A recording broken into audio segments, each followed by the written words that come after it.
Selama abad pertama, orang-orang di sekitar Laut Mediterania kebanyakan tinggal di kota-kota yang padat penduduk, yang dikuasai oleh Kekaisaran Romawi. Kota-kota ini merupakan perpaduan dari beragam budaya, suku, dan agama. Itu sebabnya ada berbagai macam kuil tempat mempersembahkan korban kepada segala macam dewa, dan masing-masing orang memiliki daftar dewa yang mereka sembah. Akan tetapi, di setiap kota ada juga kelompok minoritas yang tidak mau menyembah kepada dewa apapun selain Allah mereka, orang-orang Israel yang juga dikenal sebagai orang Yahudi. Mereka menegaskan bahwa Allah mereka adalah Allah yang benar, satu-satunya pencipta dan raja atas dunia. Nah, semua kota ini dihubungkan dengan jaringan jalan raya yang dibangun oleh Kekaisaran Romawi, sehingga memudahkan untuk bepergian, berbisnis, dan bahkan untuk menyebarluaskan gagasan baru. Ada satu orang yang mengenal jalan-jalan ini dengan sangat baik, yaitu Rasul Paulus. Ia menghabiskan separuh hidupnya untuk berjalan dari kota ke kota, memberitakan bahwa Allah Israel telah mengangkat seorang raja baru di atas segala bangsa.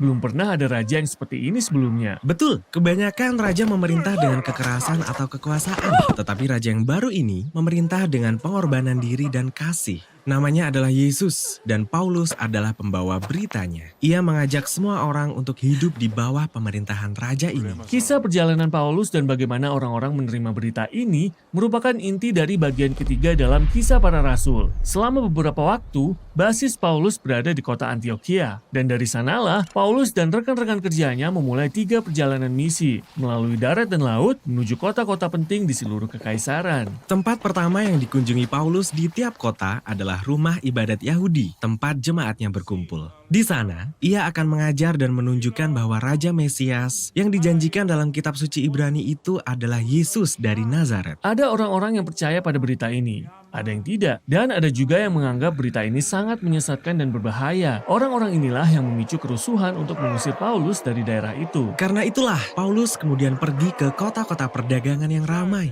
Di sanalah ia mendirikan usaha untuk membuat dan menjual kemah kulit untuk membiayai perjalanannya. Dan di sini, Paulus terus memberitakan kabar baik tentang Yesus, Raja yang telah bangkit itu, kepada siapapun yang mau mendengarkannya. Namun, ia sering disalah mengerti. Orang-orang mengira ia sedang memperkenalkan Allah yang baru. Suatu kali ketika ia berdoa untuk seorang yang sakit, orang itu sembuh. Tetapi orang-orang di sekitarnya mengira Paulus seorang dewa Yunani yang turun melawat mereka. Akan tetapi, Paulus bersikeras bahwa hanya ada satu Allah yang benar, dan Paulus hanyalah hambanya. Beritanya ini sering memicu perlawanan dan kerusuhan, sehingga ia dipukuli, bahkan dijebloskan ke dalam penjara. Mengapa terjadi reaksi yang demikian kuat? Begini, penyembahan kepada para dewa inilah yang menyatukan kebudayaan Romawi. Mereka percaya para dewa ini menjaga keamanan kota mereka, dan kuil tempat pemujaan para dewa ini berperan besar dalam perekonomian mereka. Namun Paulus tidak sekedar menambahkan Yesus ke dalam daftar sebagai dewa yang baru. Ia juga berkata, semua dewa lainnya tidak berkuasa, mereka bahkan palsu.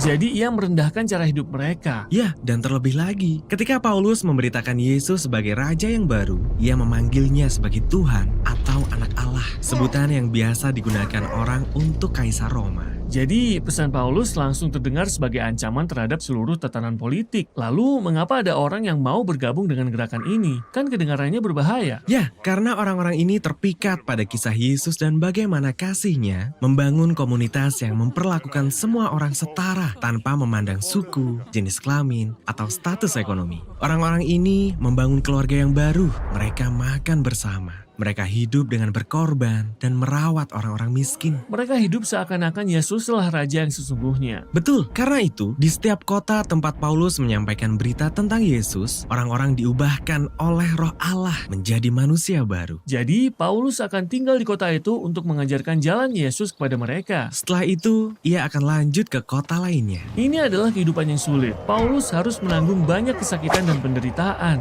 Ya, namun ia menjalaninya karena ia percaya bahwa penderitaannya merupakan gambaran dari penderitaan dan kematian Yesus bagi orang lain.